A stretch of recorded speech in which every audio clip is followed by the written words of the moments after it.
Hello, everybody. Peter Murphy and Chase Clark here with the Buying Tampa Bay podcast. Today, we're interviewing Josh Mayo.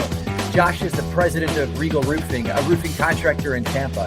He's worked in the roofing industry for the better part of 10 years, and prior to that, he was a general contractor working in the single-family investment industry in the Tampa Bay area. He's overseen the rehabs of hundreds of homes in the Bay Area, and he's probably installed close to 1,000 roofs over the last 10 years. So he's seen a lot in the construction industry, and he has some keen insight to share into the state of the single-family construction sector. And Chase, you go way back with Josh a little bit too, right? Yeah. Hey, Josh. Good morning. I think Good morning. We first met back in 1997, back at Florida College in the good old days. And Right. I guess it was a few years before we reconnected again after that, and then spent some time on the mountain bike trails and spent some time looking at houses and doing some roofs, and had a great relationship for the last, over 25 years. Can't believe it. Yeah. Time flies. Yeah. Well, Josh. Yeah. So, like you said, I've been in roofing for quite a while now. Been in the construction industry for about 25 years. Started originally working for a self-performing contractor and kind of learned, all aspects of construction, and then moved on to being a superintendent and building, residential houses, and went from there into commercial construction. And then when everything kind of fell apart in the construction industry, after the bust, I flipped houses for several years and did that on my own for a while, and then also for some other people, and then transitioned as things started getting a little bit better into roofing and doing that full time. And I've been full time in that for the last 10 years now. So yeah. Yeah, you've got a really good broad experience, which is one reason why we wanted to bring you on the show today. Not just because you've got a great roofing company and do a great job with roofing today, but because maybe you've got this bigger perspective about the industry at large, having been a part of it for the past 15, 20 years. You've seen the cycle from boom to bust, and then the rebirth of the real estate market here in Tampa Bay. And so looking forward to hearing all about your insights on what you've seen over those years and different trends you see in the market, as well as trends today in roofing. Absolutely. Yeah, and I'm interested too, Josh, because you have the experience with the more buttoned up builder side of the equation, probably more formulaic processes that you have there. And then you've worked in a little bit more like nitty gritty fix and flip industry. And now you're a specialist contractor. So those are three different approaches to the market. I mean, tell me a little bit about that differences between working with those three kinds of service providers. What you liked best? What are some of the difficulties and challenges of working in each of them? Just kind of give us a lowdown of each of those three experiences you had. Yeah, well, like you said, there's a big contrast between those different things. Working for a home builder, years ago was still pretty flexible. When you're given an area and you're given houses, you kind of have a little bit of flexibility in how you want to run that. There's not a ton of oversight. But then moving into construction, the commercial side of things, it's a lot more formulaic, like you said, and much more enjoyable, a lot higher class of contractors, people who have really perfected their skill. And then I went from there into rehabbing, which was kind of the Wild West, for a lot of reasons. You're dealing with, on average, much lower quality contractors, and but there still are great guys in that space, and in that market. But yeah, it was a huge transition to go into that. I would say it was kind of like coming into a whole new world when I started doing the rehabs. A lot of those houses were in some pretty rough areas, as you guys are familiar with, and so. Going into the house for the first time and trying to open the door and find out that there's a junkie sleeping on the other side who's now raising up a crowbar at you, it was a pretty big surprise. Going into some houses that were being used as drug houses, there's needles everywhere. And unfortunately, even some prostitution places, so that's kind of one of those things that's kind of troubling to look at, and was definitely outside of my my life experiences and scope of, things that I've been familiar with. My wife always jokes around that I grew up in a Leave It to Beaver house, and then, you kind of learn some of those things. There was even a house that I rehabbed in Tampa that by the time I got it done, there were 2 murders at that house, during that process. And so, there was a lot that you're coming into in that you're, just kind of blown away by what was involved in that. And, I think there's kind of a cycle that you go through when you first, get into, working in those areas. First you're kind of, I guess, for lack of a better term, angry about the whole situation, seeing the way that people live, seeing how people are kind of gaming the system in a lot of these places and what's going on with that. And then there's kind of a level of interest as well that you, kind of want to know, all right, how is all this working? And then you just kind of get to a point where you accept it and, stop thinking about it and just do your job. And you kind of, it just kind of becomes familiar territory at that point, I guess. So. But. Yeah, it's so interesting that definitely our work in real estate, if you were around during the boom and the bust, and then, for the last few years, your experience has shaped your view and your perspective on different aspects of the industry. And some of the stuff that you just mentioned about, going into these rough areas and experiencing, some of these situations and issues that are kind of behind the scenes, right? People don't always know this stuff's going on unless you live in those neighborhoods and you know what's happening, and how that influences and shapes how you think about things and your awareness of society.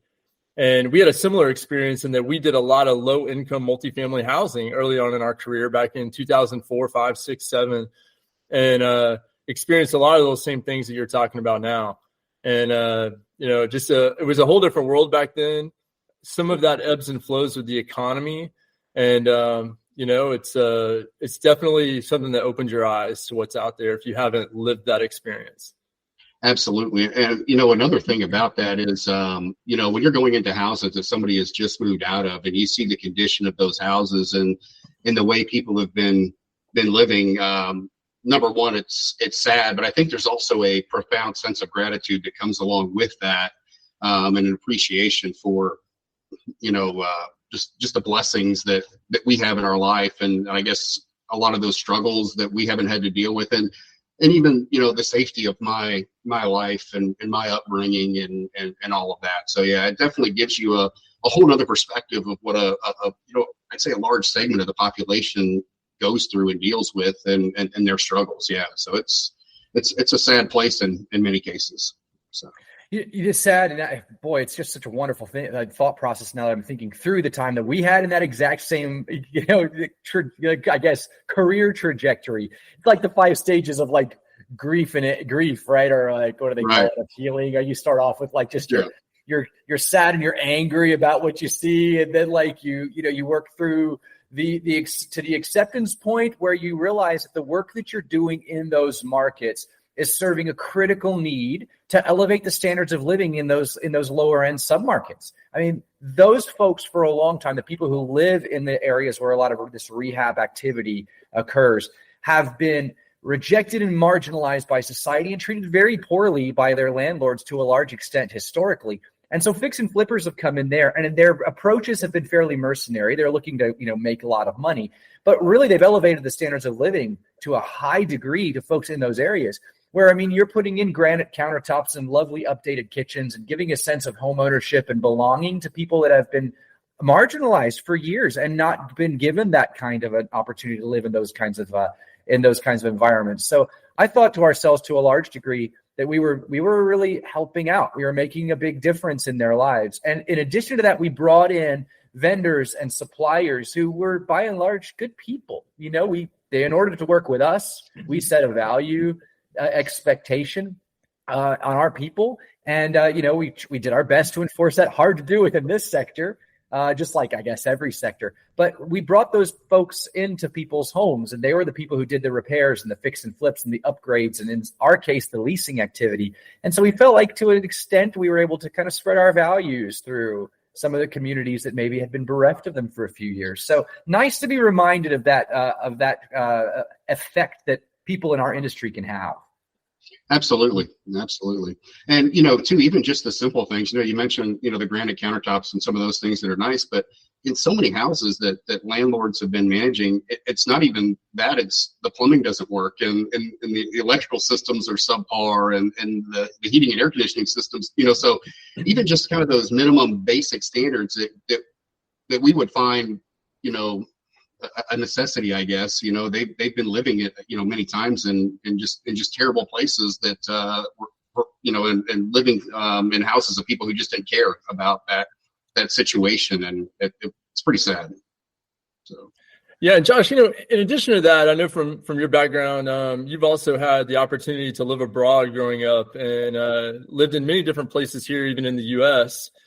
And can you speak a little bit maybe to how that impacted your perspective and maybe helped you develop a philosophy or core values that you employ in your business today that help make you successful? Yeah, I grew up in the military community. My dad was in the Army early on, growing up, and then worked for the Department of Defense. I was born in Panama, Central America, and lived there for the first 6 years of my life. Lived in the United States in between for about 6 years, and then moved to Germany and spent 8 years in Germany until I moved to Florida College, to here, and then went to Florida College in '96.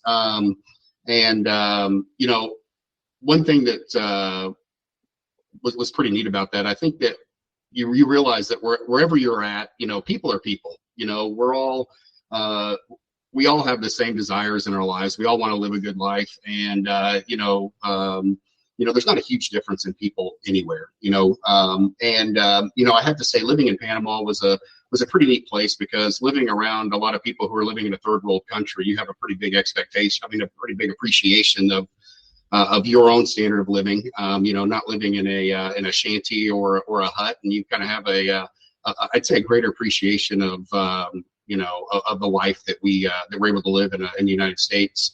Living in Europe was pretty awesome. I know Peter spent a lot of years over there as well, and Germany was a great place to grow up.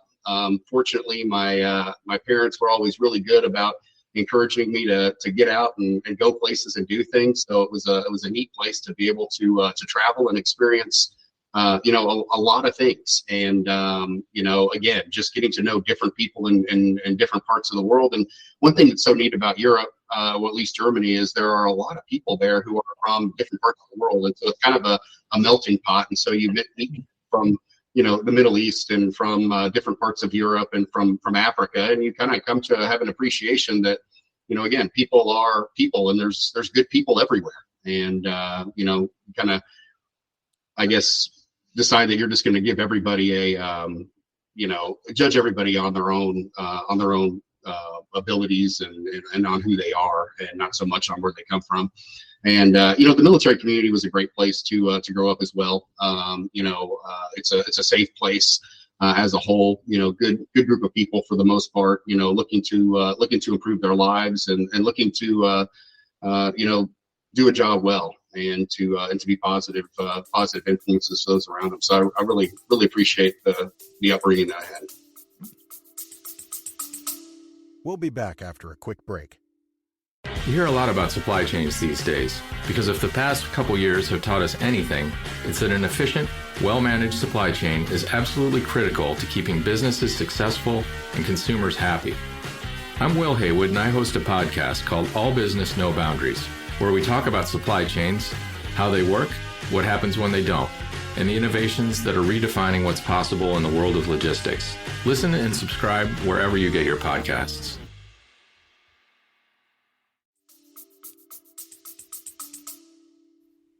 Yeah, that diverse upbringing really helps your ability to work effectively with the different kinds of demographics that we're talking about today. I don't know if our listeners are all that aware that I lived overseas for about 15 years as well. And you sense that you come with a perspective, with a little bit more of a diverse perspective, and an ability, a sense that you're not as intimidated by different kinds of people in different kinds of circumstances. And you lived yourself in a house that was 900 square feet. And that's where you grew up with your 5 siblings. How I did, at least 5 siblings in that kind of a home. And so when you walk into a home that's like that, that's not all that far off from where you were at a very recent time in your life.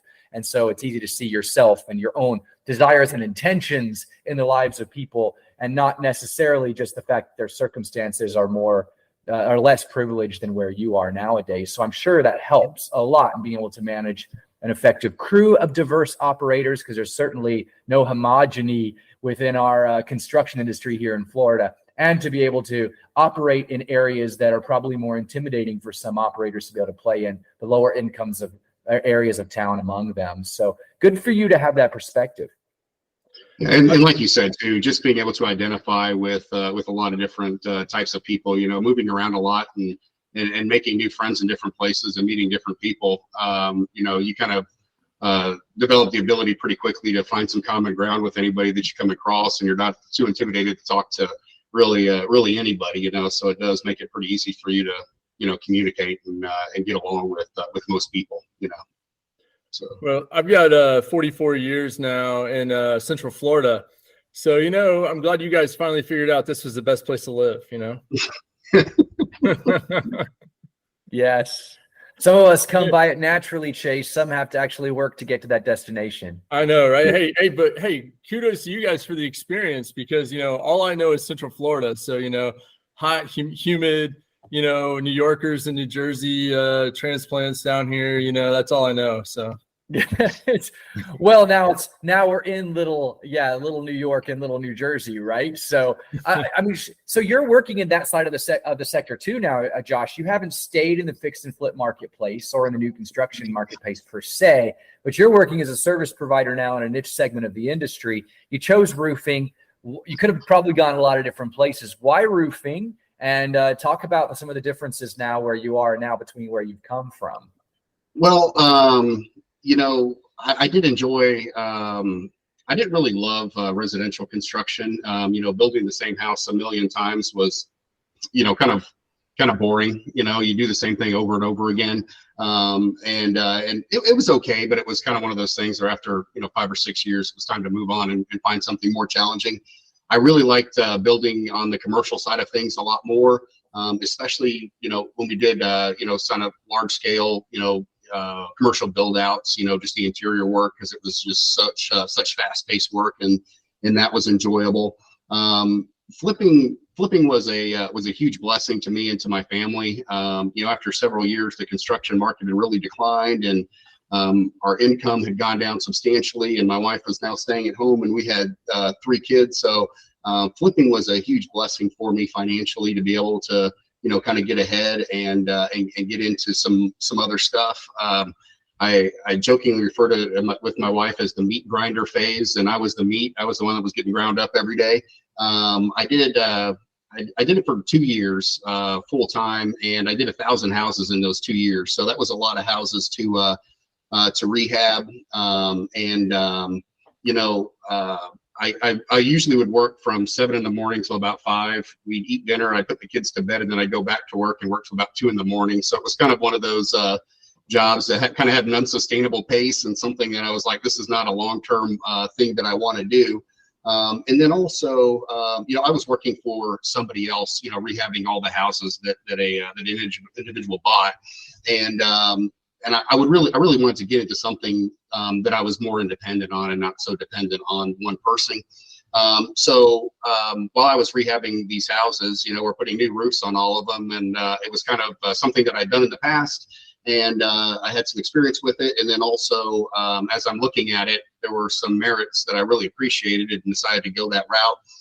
Number one, roofing had a pretty short tail. You're not dragging on the construction for months on end. Generally, we're in and out of a house in a day to 2 days, depending on the side. Sometimes we'll get a larger project that'll go for a week. It's nice to not be working in somebody's house around their schedule and around their personal belongings. So working on the roof is pretty convenient. Also, it is nice that you're not relying on subcontractors. So if somebody doesn't show up, which is, so often the case for subcontractors, I just didn't like not having the control of that. Also a great thing about roofing is, anything you do in Florida, from a construction standpoint, you're required to be licensed. And then also everything has to be permitted. And so the permitting process for roofing is extremely easy. You go online, you pull the permit, you have it in about 5 to 10 minutes. So that's a very easy process. There's no plans, there's no architects involved. If you submit plans for a house or an addition, it takes a minimum of 6 weeks. So all that part of things you kind of you leave behind. And it's a fast-paced job. It's always something different. So there's a lot of things about roofing that have been appealing to me. I like to meet with people. So going out and doing estimates is fun for me. I enjoy that, getting to know them.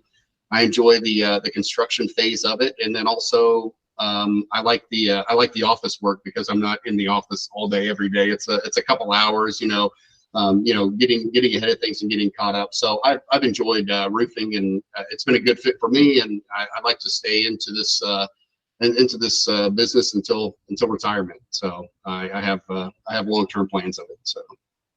One interesting thing about your work experience is, and I'm not sure if prior to, working for home builders and whatnot, you had gone out on your own and been entrepreneurial in any way, but you made that jump, right? You were working for other people, whether home building, flipping houses, commercial side, whatever that was. And then all of a sudden you made that leap into owning your own business and doing your own thing. And you did it, as you say, for flexibility, simplify your life a little bit. But how hard was that jump to make from working for other people to working for yourself and it being all on you? I think I was pretty fortunate. It wasn't very hard. I think one of the things you realize quickly or at least that I realized quickly when I started a business is, you go into it, you kind of have a business plan, you know what you're getting into, and then you get into it and realize that there's a bunch of things that you didn't know, and so, starting a roofing business, for instance, you can know everything there is to know about roofing, but there's obviously a lot of other things that go along with that. As far as, whenever you own a business, you kind of have to become proficient. I wouldn't say you're necessarily an expert in everything, but there's a lot of things that you have to become proficient in, aside from just what you're doing, whether that be roofing or real estate or whatever it is. There's a lot of other parts that go along with that. So, you kind of have to become proficient in sales, in marketing, in accounting. There's just a lot of other things that go along with it. So I guess as you get started, you don't know what you don't know until you get into it. And then there's kind of that epiphany where you're like, you kind of realize that, wow, roofing's kind of a small part of what I do. There's a lot of other things that you gain from being in that. But it's really been a blessing for me. And, I've really had a pretty easy entry into it. I was able to save up enough money where I wasn't dependent on roofing right away. And I wouldn't have believed it would have taken as much money as it did and as long as it did to become profitable. It doesn't happen in the first week, so I was glad to have that money set aside and ready to live off of until the business was able to make money. But the process has been good overall. And like I said, I really just feel like I've been very, very fortunate and very blessed to be able to do this. And it's not because, I have some sort of superior intellect. I definitely don't put myself in the category of you guys with all of your knowledge and understanding of so many other things. But it's been really good for me, and I've really liked it a lot. So, Josh, we're going to improve your audio and video quality because you just complimented us. So you're going to come out sounding amazing. Thank you so much. Yeah. The ability of an entrepreneur to do what you described there. First of all, your experiences sound so similar to the other entrepreneurs that we know, right? Where you're getting in, you don't know what you don't know. You're figuring out as you go along, but you're resourceful and nimble enough to be able to do that. And now you get to the point where roofing is kind of a small part of what you do, right? Administrating and running your business is a big part, and you're growing and developing what is becoming a very comfortable way of operating and living for you and your family. So major kudos for that. And it's very cool to see that come alive for people and see people go through that realization and development and get to the point where they're as independent as it seems like you are. So great stuff on all of that. Now, I am curious, though. The roofing sector seems to be going through a lot of evolution right now. I've just gotten a roof replaced on my house. We get roofs replaced on our properties all the time. And, prices like for roofing materials, it seems like, and for the service, just like many commodity services, and hopefully I didn't insult you by saying it's a commodity service, but like they're through the roof high right now. And initially, the COVID shortages and supply chain and logistics issues were the reasons du jour of why that was happening. And here we are now well beyond that, and prices have not come down. And it's as expensive as ever to get a roof job done in your house, maybe more. And it additionally seems to be one of those things being thrust upon you by your insurance company at the time when you can least expect it and least afford it. So talk about the economics of roofing, explain everything that's going on there, why it's happening, and bring some relief to our listeners who are getting ready to go through the heartache of this. Yeah, well, obviously anyone who's bought anything over the last couple of years has seen a tremendous increase in pricing. Every time we go to the fuel pump, we see that, especially if you're driving a diesel these days. Groceries have gone up phenomenally, and roofing has not been exempt from that. Everything that we use in a roof has gone way up. Metal, that we use for drip edge nails and flashings and all that. I think we're paying triple for that, what we were paying shortly before COVID. All the other roofing materials, shingles and all the accessories have gone up substantially. Of course, there was a code change in 2021. Before that, the requirement was to use, some sort of underlayment, whether that be felt paper, a synthetic underlayment, or peel and stick. In 2021, they said you can still use a single layer of synthetic, but you also have to tape all the seams, or, you have to use a double layer of a synthetic or tar paper, or you have to use peel and stick for the entire roof. So that was a price increase that affected everybody as well. Your material price went up. What was required of a roof from a code standpoint went up as well. But looking at the pricing, our roofs cost a third more now than they did before COVID. And I'd like to say that I'm making a third more profit as well. But unfortunately, that money is all going towards materials. Of course, labor's gone up as well. And the guys need more money to live off of course, they need to be compensated as well. And then too, this is a very competitive market right now with roofing. There's been a lot of demand, and there's been a lot of guys out poaching employees and crews. And so when one of their buddies is able to leave and get $5 or $10 more an hour, obviously you've got to, if you're going to keep your quality employees that you've trained to be who you want to be and do the job you want to, then of course you have to pay them more. So our labor prices have gone up a third as well. So there's been a lot of expenses for us as well. Unfortunately, I don't see that as being something where the price is going to go down. I've only ever seen material pricing go down one time in my lifetime, and as long as I've been in this business, and it was when everything collapsed. And I sure hope that doesn't happen again, just because that just affects every part of everybody's life, and I think we're better off paying a little bit more for everything than dealing with 5 years of famine again, or however long that would take. But I don't see the price of roofing coming down anytime soon. I think we're kind of in that cycle. But the price has definitely gone up. The amount that we're charging for roofs now is almost scary. When the prices started going up, you're giving people these prices. There was kind of an apprehension when you're handing somebody an estimate, and you're like, you feel like you've got to tell them, hey, I know this is really high. It's a nauseating number. It's scary for me as well. And so those prices really went up pretty fast.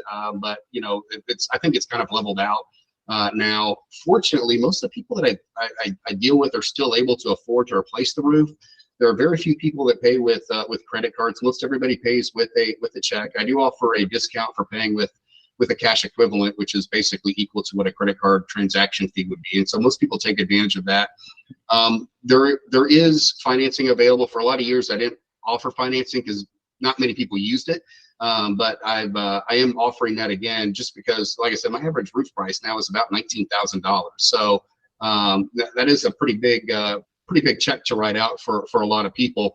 I would like to caution people, though, when it comes to financing a roof. I do offer financing. I don't push financing. There are a lot of guys who will come out and they really push from the beginning a finance price. And it's kind of like when you go to buy a car and the salesman's asking you, what kind of payment are you looking for? And that's kind of one of those gotcha questions.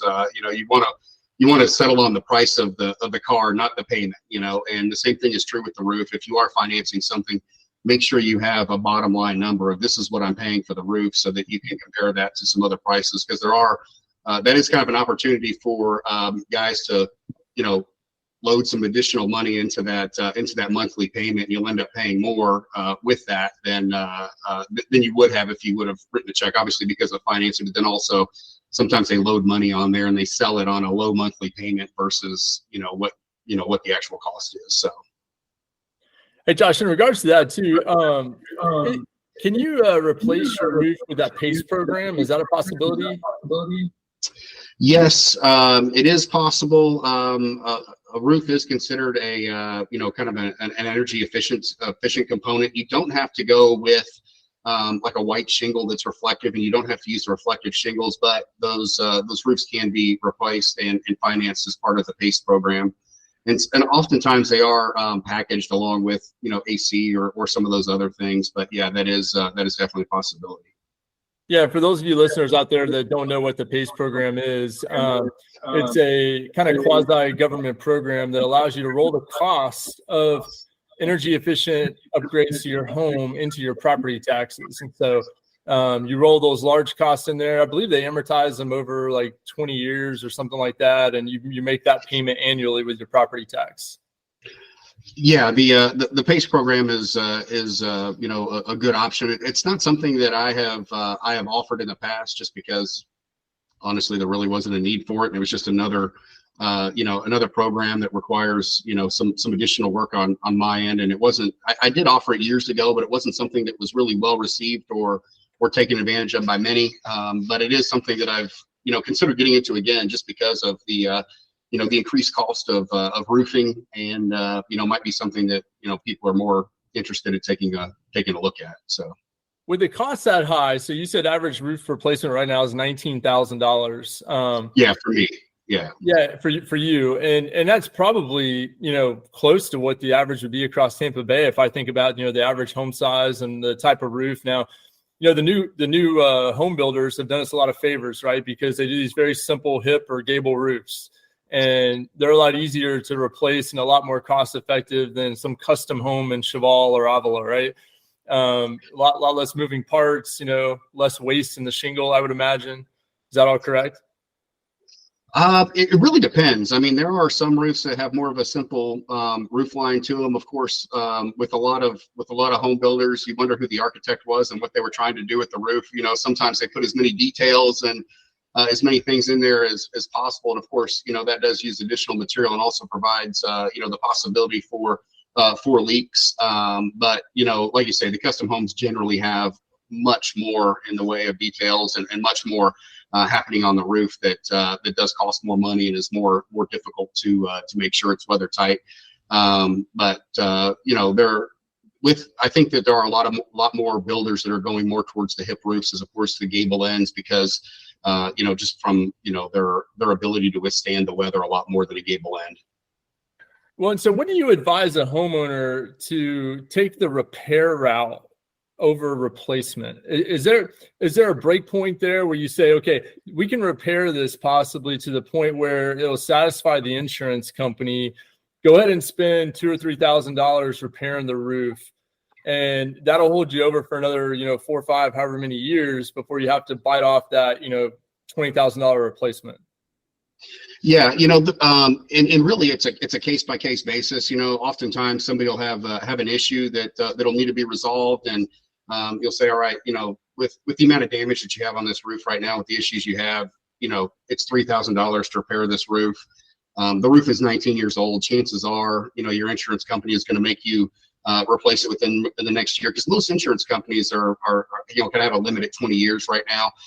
Some are even less than that. And so sometimes you just have to tell somebody, look, we can replace it. We can repair it for this amount of money. But, oftentimes you have to warn them, you're kind of throwing good money after bad, because you're going to have to replace your roof soon. Sometimes, the roof is in fantastic shape, and you'd say, look, you might be able to go beyond the 20 years with the insurance company. Sometimes you're looking at the roof and you're like, this roof is worn out now and it needs to be replaced immediately. And so you kind of discourage them from making a repair. Of course, there's always the personal side that comes into that. There are people who know that it's time to replace the roof, and that's something that needs to be done. But at the same time, they just can't financially afford that, and so they just need you to kind of help them out, cobble the roof together, and get it to last a little bit longer until they're at a point where they can afford to replace the roof. So. You know, I've been doing some back of the napkin calculations while you've been talking, Josh, and looking at some, maybe my memory at least, of the average roof costs over time as a proportion of home value. And I think that would be an interesting analysis. I don't know if you've done any of that at all, but if we're looking at it like a $19,000 average roof cost for you, and I'm not sure if your homes are representative of the average product in our market or not, but we're looking at about a 5% of home value dollar amount there, right? So on a median home price of $400,000, that's $20,000. That's about $19,000. So looking back over time, it hasn't seemed like it's always been that high. Like it looks like at times it's been a lower percentage of value. Is there any experience you have in that? Have there been different times where you've had a budgeted amount in your head for what you should spend on a roof in relation to home value? Because if your home's worth $1 million and your roof is going to cost you, I guess 5% of $1 million, right, to repair, then that's not a bad price, and you could use that as a rule of thumb on which to proceed. So tell me if what your rule of thumb is when it comes to that, to help people feel a little better about that big out-of-pocket expense. Yeah, I really haven't put a whole lot of thought into it. Honestly, it's just kind of one of those things that, regardless of how it balances out for the value of the house, it's kind of one of those things that it needs to be done regardless. It's definitely not one of those repairs like putting in a new kitchen where I'd like to have it, but I don't have to have it. When it comes to replacing a roof, it's definitely something that needs to be done when it's time, or when the insurance is requiring that you do it, or they're going to drop you. I really haven't thought a whole lot about the value of, how it relates to the value of the home, with the exception of insurance. We've had a storm season that came through here recently. There were houses that received some damage from the storms that came through. Not a whole lot in our area. Definitely down south there's a lot more. But when it comes to paying a deductible on roof damage for a house that's been damaged, generally people have a deductible that is pretty reasonable. It's between $1,000 and $2,500. Whereas when there is a named storm or there's a hurricane, now the deductible is 2.5% of the value of your home, generally speaking. And so the downside of that is, when you get to that point, the insurance payment for roof replacement usually is pretty close to the same as your deductible. And so you're seeing a lot of people who are paying out of pocket, really high deductibles on these insurance claims. And so when they get there, those are, when you get insurance, when you get wind damage, obviously that's something that is completely caught you by surprise. It's not one of those situations where you're like, all right, my roof's 17 years old. I know I got another 3 years. You can have a much newer roof that ends up with damage, and that's an expense that you weren't considering. And unfortunately, with those higher insurance deductibles, that is something that you're paying out of pocket, and it is a lot more than what people would anticipate. I know that really didn't answer your question, but that's kind of where I'm looking at the cost of it versus the value of the home. That's really been more my experience with that. Well, it's actually a very helpful response, and I think I want to take it in this direction. Clearly, people can get different materials in their roofs, and so you've got like an asphalt shingle roof, which is like maybe the median of that's $20,000, but then you've got all kinds of upgrade options into the concrete shingles and metal roof, and that is becoming extremely expensive. And so, explain to us the justification that people are going through to spend 2 or 3x the cost or of the value on upgrading to one of these luxury materials. What drives someone to do that when there is an alternative product as cheap or as affordable, relatively speaking, as an asphalt product? Yeah, good question. When you're talking about your different roofing options, you mentioned a luxury option, which tile is one of those things. A tile roof is kind of more one of those luxury options for a roof, and they're extremely expensive. They generally cost about 4 times the cost of a shingle roof. And generally, when those are installed, people are installing those because they like the look of a tile roof. They want to go with that for the Mediterranean style, or they live in a neighborhood that requires them to have a tile roof with their house. So they're installing that in that case. Tile roofs really do not do any better of withstanding weather than any other type of roof. I would actually argue that they probably do worse than most other types of roofing. So whenever anyone asks about a tile roof, I tell them if you're doing it because you like the way the tile looks and you're willing to spend that money, then go for it. With a metal roof, a lot of people want to put a metal roof on because their thought process is, I want to spend the money, I want to spend it once, and I want a roof that's going to last for 50 years. And so a lot of people will go to a metal roof. I personally don't do metal roofs. I'm more than happy to dispense some free advice about metal roofs, though, when people ask about it. There are two different types of metal roofs that are generally used. There's a bunch more than that, but your two more popular types are a standing seam roof, which has no exposed fasteners, and then also a roof that is mechanically fastened where the screws are still still exposed. I always tell people, if you just want the look of a metal roof and you want to have a roof with some exposed fasteners on it, then go for it. But if you think that roof is going to last you for 50 years, it's really not. All of those exposed fasteners are going to have some issues down the road. Each of those fasteners that go into the roof of those thousands of fasteners are opportunities for leaks. And, while they do have a rubber washer under them, that is something that's going to go bad. A regular, metal roof generally costs about double what a shingle roof is if you have the exposed fasteners. A roof with a standing seam has no exposed fasteners on them. They're going to withstand the high winds. They're going to last you a long time. They cost about triple what a metal roof is, but it really is a roof that's going to withstand just about anything from a weather standpoint. It's going to last you really a long time. So if you're planning on staying in a house for 50 years and you want to put that metal roof on there, then by all means, do it. I personally I only do shingle roofs for the most part. The shingle roofs that we have today are a lot better than shingle roofs of the past, and there's also some really good warranties that you get with those roofs. So I think they are a good value. A lot of your home builders out there, Chase was talking earlier about the way that the houses are designed and kind of made it a little bit easier. But what a lot of home builders are doing is actually putting cheap shingles on houses. So they put a 3-tab shingle on the house, which, they're only able to withstand about a 65-mile-an-hour wind. And there's a lot of damage that we see with those from not just with hurricanes and named storm, but just, regular winds that we come across. Most of your dimensional shingles have a 130-mile-an-hour wind rating and are really able to withstand most of the weather that we come across.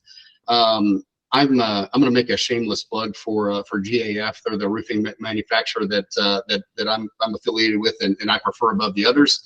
And one of the things I like about them so much is that they have some really great warranties that come with them.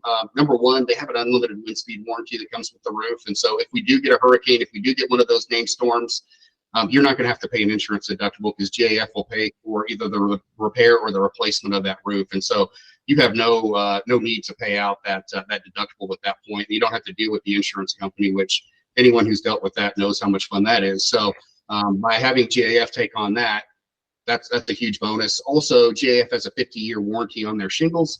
They also, if you use all of GAF's components and you also use a roofer who's a master elite roofer with them, there's also a 25-year labor warranty that's available with them. So to be able to pay for a shingle roof, to have the unlimited wind speed warranty on it, to have the manufacturer's warranty on the material, and then to have a 25-year labor warranty that's backed by the manufacturer, to me, it's your best option. It's your most affordable option for putting a roof on. With some very limited liability, not have to pay for any kind of roof repair, so not have to worry about any kind of wind damage. I think that's a fantastic option. For the majority of people. Yeah, Josh, you just talked about two aspects of roofing, right? It's not just about the roof covering, right? It's also about the workmanship.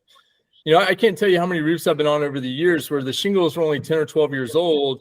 They were a 20, 25-year shingle, and there's all kinds of problems, right? We've got nail pops all over the place. The ridge vents have failed.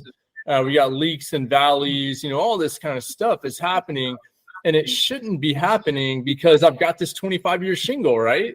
But people forget that it does matter who puts on the roof and how they do it, because the workmanship involved is critical to having that roof last as long as it's supposed to last, right? Can you speak a little bit to that? Yeah, absolutely. You know, Peter mentioned earlier that roofing is kind of a commodity, and I took no offense to that. You know, I mean, most times, you know, pricing, you know, given, you know, similar companies is usually pretty similar across the board.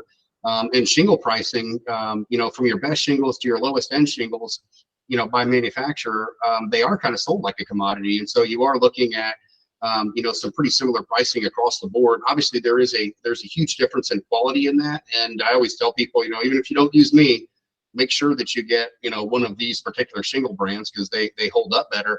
But then also from a labor standpoint, you know, like you say, it doesn't matter how good of a shingle you have on the roof. If whoever put the roof on for you did not do a good job on that, then, you know, you're great. Now you've got a roof that has a bunch of issues on it. The shingles are fine, but then you have a bunch of workmanship issues. So that is the great thing about getting a really good warranty that comes on the roof. Now, the bad thing about a warranty is, you know, obviously anybody can offer a warranty, but are they going to be, number one, are they going to be around to back it up? And then number two, are they going to do the right thing where there really is a problem and they're going to stand behind it and take care of those issues? So the great thing about using a contractor that has a relationship with the manufacturer is generally there are labor warranties available, and we include them with all of our roofs. But there's warranties that are available that are backed by the manufacturer. So even if you're dealing with a roofer who maybe has some integrity issues and doesn't want to take care of some stuff, then you have the manufacturer who's going to stand behind that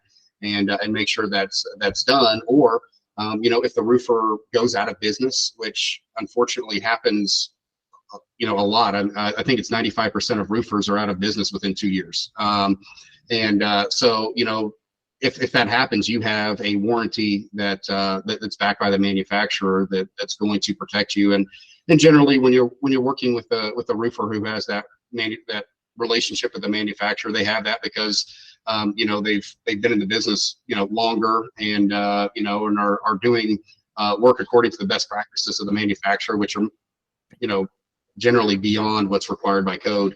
And by using them, you might spend a little bit more on the front side, but, you know, over the life of the roof and over that time, you're going to end up spending less money because you're not going to be paying for, you know, these leak repairs and these issues that sometimes pop up. So definitely good to get a warranty that has a manufacturer's backing on the labor side of it to protect you as a homeowner. Never forget that scene from Tommy Boy, right? When we think about warranties, right? You know, I thought we were going to have one of those moments there a minute ago. But yeah, you know, one thing that always comes to my mind, though, when we're talking about this particular issue is you may give me a quote on a roof, or I may get a quote from several different roofers, and then there may be a roofer out there that comes in 30-40% cheaper than everyone else. Like, how are they doing that? That's a good question, you know, and a lot of times I'll have people call me up and say, hey, I really liked you. I liked your proposal, I like what you're doing, but this guy right here is, you know, $4,000 less. And, you know, can you match that price? And I tell them all the time, I said, look, you know, I'd like to tell you that I've got that much profit margin built in this job where I could lower the price $4,000 and still and still be profitable on this, but I don't have that kind of money on it. And so, you know, there's a couple of factors there. It could be, you know, I've even had, you know, some friends in the industry that have provided a price, and I'll say, well, who was it? And they'll tell me, and then I'll call them up and I'll say, hey, you bid this job at this amount, and, you know, they did some bad math on it and they were 10 squares off, you know, and they end up eating that job. It was a mathematical error. And so then they took, you know, they had to take that on and do it for that price. But most times when you have a big price difference like that, it's because the contractor is not paying for something. You know, anyone who's in the industry knows what the costs are. You know exactly what it's going to cost. And when someone comes in with that low price, you say there's no way that any legitimate contractor can do it for that amount. And so oftentimes when you have those cheaper prices, there's guys who are buying what we call used material. So a lot of roofers will buy shingles from other people that are, you know, leftovers from a job that they kind of accumulate and put a roof on that way. Sometimes there's stolen material that's purchased that they put a roof on using that material. And then also a lot of times they're using subcontractors to put the roof on for them that they're paying, you know, pretty low rates.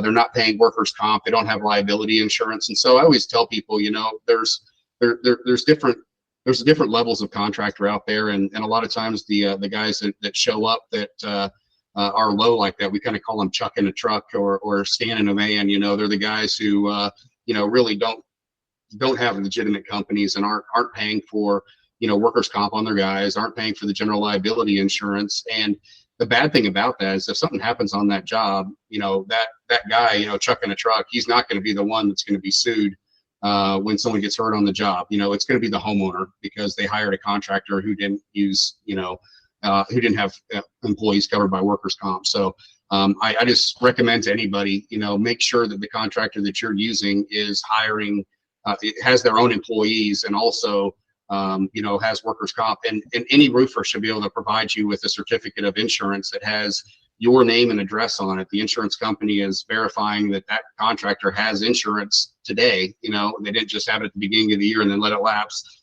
They have it today. You're covered on this job and you have nothing to worry about. And the same thing with liability insurance. You can get that certificate as well from the insurance company showing that they have liability and that you're covered on that. But when you don't have all of those expenses, when you're not paying for commercial insurance on your vehicle, there's a lot of costs that you can avoid. And just speaking of using subcontractors, a lot of people don't realize this, but if I'm a roofing contractor and I hire someone as an independent crew to put a roof on for me, that's actually, if that roofing contractor is subcontracting it out to somebody else who's not licensed, that's actually illegal contracting. Because if I sub it to somebody, that person also has to be licensed as well in order for it to be completely legal. So whenever you're getting any work done, either make sure that the person that you're using is using employees and that person is covered with all the insurance, or if they're subcontracting it out to somebody else, make sure that you receive insurance on them and they're also licensed. Otherwise it is illegal contracting and you're putting yourself at risk in that situation. Some people are willing to roll the dice on that. They'd rather save the money and take the possibility of having a problem. And if they're open to that risk, obviously that's fine. But if you're more risk averse than that, then you'll want to make sure that the person you're using is completely covered and that you're covered and protected. Josh, I have two questions that maybe kind of connect. Is the problem you're describing there? I know that Florida's gone through a ton of big crackdown phase on unlicensed contracting. Has that problem gotten better or worse in recent times? I think it really depends. I think whenever you have a storm and you get an influx of roofers who come in from out of state to do things, I think that at that point you have more issues with that than you do normally. Years ago, I think that a lot of your building departments would kind of turn a blind eye to work being done without a permit. Whereas today, that's really not something that that you can get away with.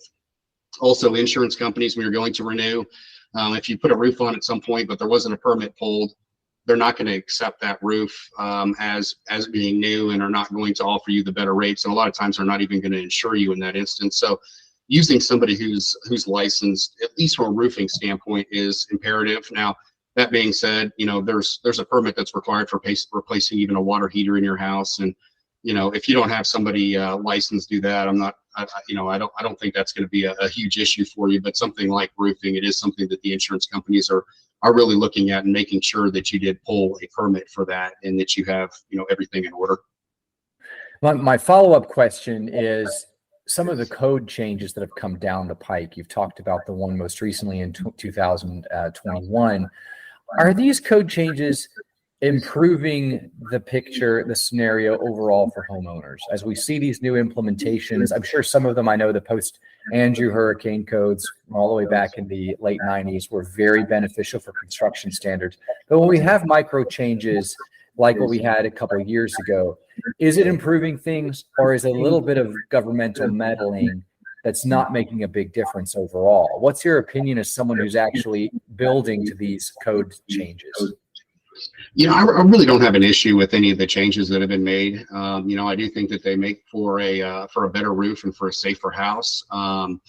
Looking at the construction techniques that have been used, over the last, even the code changes that took place in 2001 and then again in 03, houses are much stronger and much more durable than they were before. They're definitely able to withstand a lot more of a wind load than anything that was built previous to that. So, I think all of those changes that have been made are positive. I don't have any issues with any of that. I think they're all for, the protection of, of the people, and I think they're positive.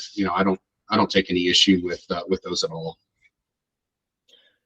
Yeah, well, Josh, we've had a great experience working with you over the years on several roof replacements. You've been an excellent resource for us in that, and also in roof repair, and with other guys that that you've worked with in the industry that can provide other services related to soffit and fascia and aluminum and things like that are all kind of tied into that whole roofing structure on a house. And so that's why we bring you on today to talk to us about this topic and to give us some insight and advice on that. And so if people want to get in contact with you, or you want to give yourself a plug for Regal Roofing, let's hear what you got.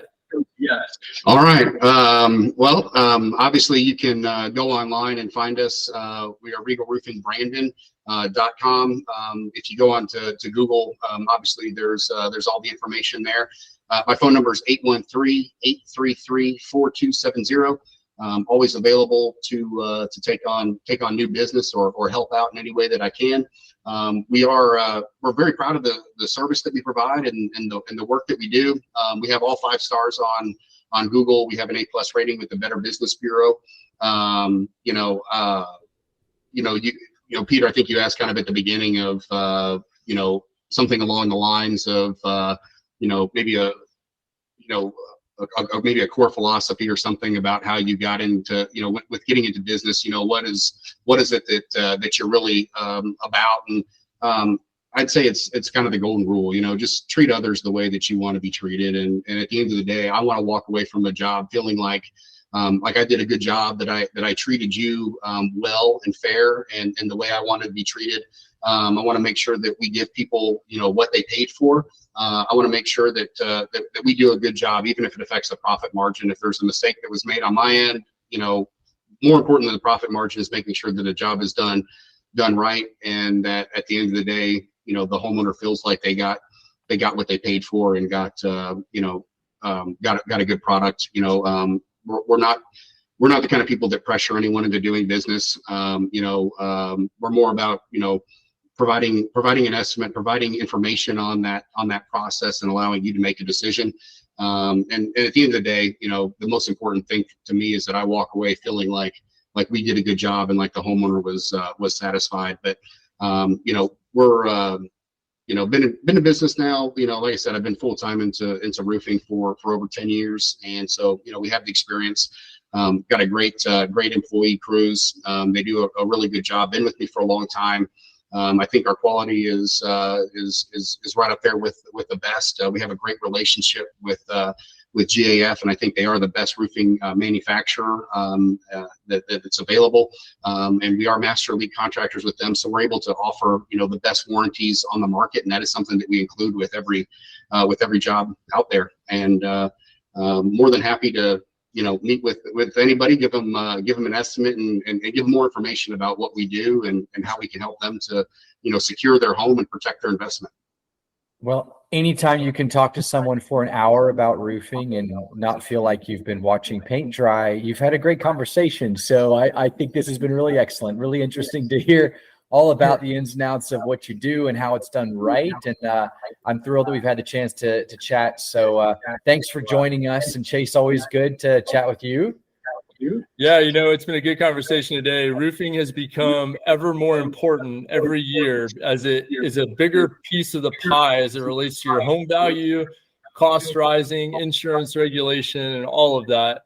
And so definitely something that people need to know about. And thank you for being on the show and enlightening us on a lot of those things today. Well, my pleasure. I appreciate the opportunity to do it. Appreciate you guys and the business relationships that we've had over the years, and also the friendships. You're great guys with great families, and my family loves your families a lot. You're just great people, and we really appreciate who you are and what you do. And just as one little separate side comment, I kind of run into a lot of young people today that are kind of trying to decide what they want to do for a career, and are kind of having a hard time deciding what business do I want to get into? How am I going to make a living? How am I going to support a family? And for a lot of years, everyone was told, you got to go to college, get a 4-year degree, and then find a job from that. But there are tremendous opportunities in the construction industry, especially in anything that is providing service to existing homeowners, electrical, plumbing, heating and air conditioning. Any of those things are great fields to get into, and are good careers. And anyone who is a young person who's trying to decide what path they want to take, I would definitely recommend that, especially if they're maybe not the greatest students out there and are not looking to go on to being doctors, lawyers, or biologists, or something along those lines. There are so many other great jobs out there that are available to you, and just recommend that to people to take a good look at that and see what kind of opportunities are out there for you that are maybe not things that you maybe had anticipated early on, but really have some good opportunities for personal growth and for making a good living and providing for your family down the road. That's great ending point. And something I think that we probably ought to get into at some point, like all the different career opportunities and all the subsectors related to housing. I mean, just really wonderful jobs and great ways to make a living that probably have been held in disrepute for many years, right? But we have your industry, which is a wonderful one, very lucrative, very rewarding. We've got the plumbing sector, the AC sector. All of them are offering great new opportunities. So very helpful idea for future show. Chase, let's write this one down for sure, right? Yep, sounds good. Great stuff, guys. Hey, great chatting with you again, Josh, and bye for now. Absolutely. My pleasure. Thank you.